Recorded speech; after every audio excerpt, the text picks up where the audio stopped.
നോക്കൂ, ഈ INDA മുന്നണി എന്ന് പറയുന്ന സംഗതി കടലാസിലല്ലാതെ ഗ്രൗണ്ടിൽ എവിടെ ഉള്ളതായിട്ട് നമുക്ക് ആർക്കും അനുഭവപ്പെട്ടിട്ടില്ല. ഈ INDA മുന്നണിയിൽ എത്ര കക്ഷികൾ ഭാഗമാണ് എന്നുള്ളതിനെ പറ്റി INDA മുന്നണിയിലുള്ള മറ്റാളുകൾക്ക് പോലും കൃത്യമായിട്ടുള്ള യാതൊരു ധാരണയില്ല. ഒരു 2023 ജൂൺ 23 തോന്നുന്നു ആദ്യമായിട്ട് ഇങ്ങനെ ഒരു യോഗം രാജ്യത്തെ BJP എതിർക്കുന്ന മുഴുവൻ പ്രതിപക്ഷ പാർട്ടികളുടെയും ഒരു മുന്നണി, ഒരു ബിഗ് ടെൻറ്റ് എന്നുള്ള രീതിയിലാണ് അത് പ്രഖ്യാപിക്കപ്പെട്ടത്. അന്ന് പറഞ്ഞിരുന്നത് 40ഓളം പാർട്ടികൾ ഈ INDA മുന്നണിയുടെ ഭാഗമായിട്ടുണ്ടാവും. BJP അല്ലാത്ത എല്ലാ പാർട്ടികളും ഒന്നിച്ച് നിൽക്കുകയാണ്, BJPയെ തോൽപ്പിക്കുക എന്നുള്ള ഒരൊറ്റ ലക്ഷ്യം മാത്രം വെച്ചുകൊണ്ട് പ്രവർത്തിക്കുകയാണെന്നാണ് പറഞ്ഞത്. ബീഹാറിലെ പാട്നയിൽ നിതീഷ് കുമാറിൻ്റെ നേതൃത്വത്തിലാണ് ആദ്യമായിട്ട് INDA മുന്നണിയുടെ യോഗം ചേരുന്നത്. ഈ ബ്രെയിൻ ബിഹൈൻഡ് INDA എന്ന് പറയുന്നത് നിതീഷ് കുമാർ ആയിരുന്നു. മൂപ്പരാണിത് രൂപീകരിച്ചെടുക്കുന്ന ഒരാൾ. എന്നാൽ അതേ നിതീഷ് കുമാർ പോലും ഇന്ന് INDA മുന്നണിയുടെ ഭാഗമല്ല. അദ്ദേഹം പിന്നീട് 2024 INDA മുന്നണിയിൽ നിന്ന് പിരിഞ്ഞു പോരുകയും NDAയുടെ ഭാഗമാവുകയും ചെയ്തു. ഇപ്പോൾ അദ്ദേഹം ബീഹാറിലെ മുഖ്യമന്ത്രിയായിട്ടിരിക്കുന്നത് BJPയുടെ പിന്തുണയോട് കൂടിയിട്ടാണ്.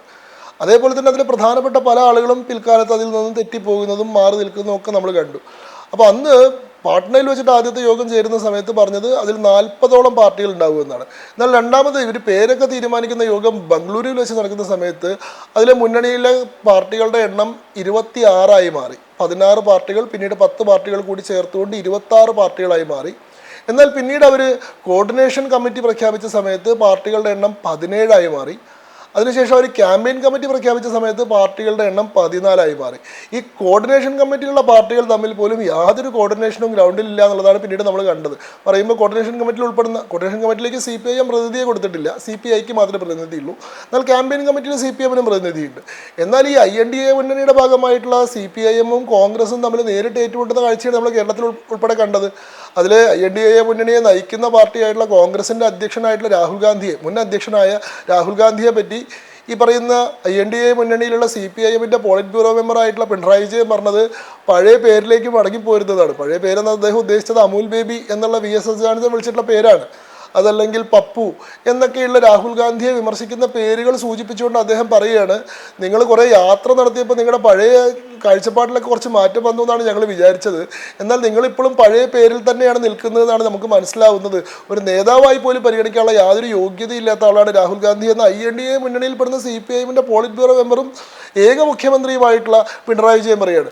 അതേ പിണറായി വിജയനെ പറ്റി INDA മുന്നണിയെ നയിക്കുന്ന കോൺഗ്രസിൻ്റെ ഏറ്റവും വലിയ നേതാവായിട്ട് രാഹുൽ ഗാന്ധി പറയുന്നത് പിണറായി വിജയൻ അഴിമതി കേസിൽ ജയിലിൽ പോകേണ്ട ആളാണ്, അയാൾ BJPയുടെ സഹായം കൊണ്ട് മാത്രമാണ് ജയിലിൽ പോകാതെ ഇവിടെ പുറത്ത് കിടക്കുന്നത്, അരവിന്ദ് കെജ്രിവാൾ ജയിലിൽ പോയിട്ട് എന്താണ് പിണറായി വിജയൻ ജയിലിൽ പോകാത്തതാണ്. അപ്പോൾ ഇതാണ് ഇവർക്കിടയിൽ തന്നെ ഇവരെ പറ്റിയിട്ടുള്ള അഭിപ്രായം. പക്ഷേ BJP എന്ന് പറയുന്ന പാർട്ടിയെ തോൽപ്പിക്കാൻ വേണ്ടി കള്ളന്മാരും കൊള്ളക്കാരും അഴിമതിക്കാരുമായിട്ടുള്ള സ്വാർത്ഥന്മാരുടെ സ്വജന താല്പര്യാർത്ഥം മാത്രമുള്ള അവസരവാദത്തിൽ അധിഷ്ഠിതമായിട്ടുള്ള ഒരു സഖ്യമാണ് ഈ INDA മുന്നണി.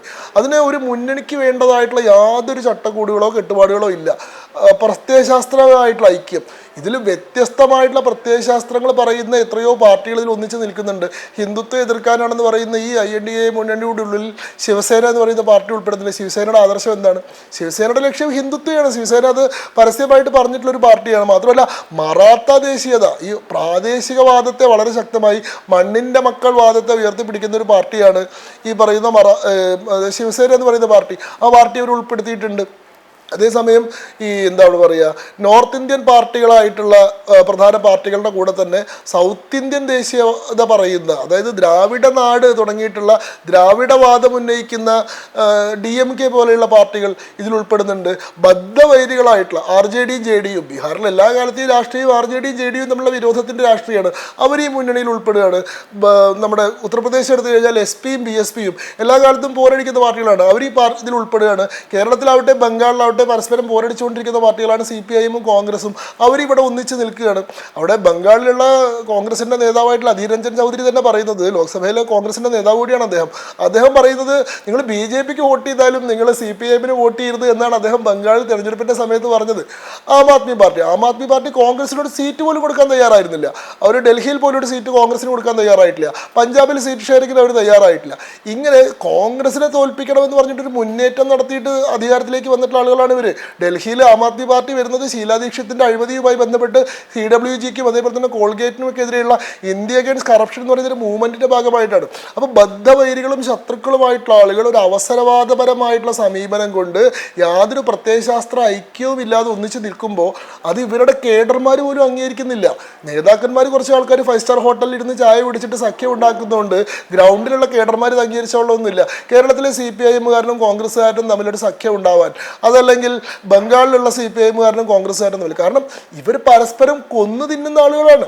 ഈ ബംഗാളിലുള്ള ഏതാണ്ട് 100ഓളം കോൺഗ്രസ് പ്രവർത്തകരുടെ കൊലപാതകത്തിന് ഉത്തരവാദികൾ CPIM ആണെന്ന് പരസ്യമായി വാദിക്കുന്ന ആളുകളാണ് കോൺഗ്രസ്. അങ്ങനെയുള്ള കോൺഗ്രസിന് എങ്ങനെയാണ് ഇവരുമായിട്ട് സഖ്യം ഉണ്ടാക്കാൻ കഴിയുക? ബുദ്ധദേവ് ഭട്ടാചാര്യ മുഖ്യമന്ത്രിയായിരുന്ന സമയത്താണ് 16,000 പൊളിറ്റിക്കൽ കില്ലിങ്സ്, ബംഗാളിൽ നടന്നിട്ടുള്ള 16,000 പൊളിറ്റിക്കൽ കില്ലിങ്സിനെ പറ്റിയിട്ട് അവർ തുറന്നു പറഞ്ഞിട്ടുണ്ട് നിയമസഭയിൽ വെച്ചിട്ട്. ഈ 16,000-ൽ ആയിരക്കണക്കിന് ആളുകൾ കോൺഗ്രസ് പ്രവർത്തകരാണ്. അപ്പോൾ സ്വന്തം പ്രവർത്തകരെ കൊന്നിട്ടുള്ളൊരു പാർട്ടിയുമായിട്ട് എങ്ങനെയാണ് അവിടുത്തെ കേഡർമാർ സഹകരിക്കുക? ഇതേപോലെയുള്ള വിവിധങ്ങളായിട്ടുള്ള പ്രശ്നങ്ങൾ, ഇവർക്കൊരു പൊതുവായിട്ടുള്ള അജണ്ട ഉണ്ടായിരുന്നില്ല, പൊതുവായിട്ടുള്ള മുദ്രാവാക്യം ഉണ്ടായിരുന്നില്ല. ഇപ്പോൾ ആം ആദ്മി പാർട്ടിയുടെ നേതാവായിട്ടുള്ള അരവിന്ദ് കെജ്രിവാൾ പറയുന്നത് BJP തന്നെ തീർച്ചയായിട്ടും അധികാരത്തിൽ വരും, പക്ഷെ നരേന്ദ്രമോദി ആവില്ല പ്രധാനമന്ത്രി, അമിത്ഷാ ആയിരിക്കും പ്രധാനമന്ത്രി, അമിത്ഷാനെ പ്രധാനമന്ത്രിയാക്കാൻ വേണ്ടിയിട്ടാണ് ഇത് നടത്തുന്നത്. എന്നാൽ കോൺഗ്രസ് പറയുന്നത് ഒരിക്കലും BJP അധികാരത്തിൽ വരില്ല, ഇനി കോൺഗ്രസിൻ്റെ സർക്കാരാണ് അധികാരത്തിൽ വരാൻ പോകുന്നതെന്നാണ്. അപ്പോൾ ആദർശത്തിൻ്റെ കാര്യത്തിൽ, അതല്ലെങ്കിൽ ജനങ്ങൾക്ക് മുന്നിൽ വെക്കുന്ന മുദ്രാവാക്യത്തിൻ്റെ കാര്യത്തിൽ, ഇതിൻ്റെ പ്രത്യയശാസ്ത്രത്തിൻ്റെ കാര്യത്തിലൊന്നും യാതൊരു ഒരു ധാരണയും ഇല്ലാത്ത കുറച്ച് പാർട്ടികൾ തെരഞ്ഞെടുപ്പ് മാത്രം മുന്നിൽ കണ്ടുകൊണ്ട് നടത്തിയിട്ടുള്ള ഗിമ്മിക്ക് എന്നല്ലാതെ അതിന് ഗ്രൗണ്ടിൽ യാതൊരു ഇമ്പാക്റ്റും ഉണ്ടാക്കാൻ സാധിച്ചിട്ടില്ല.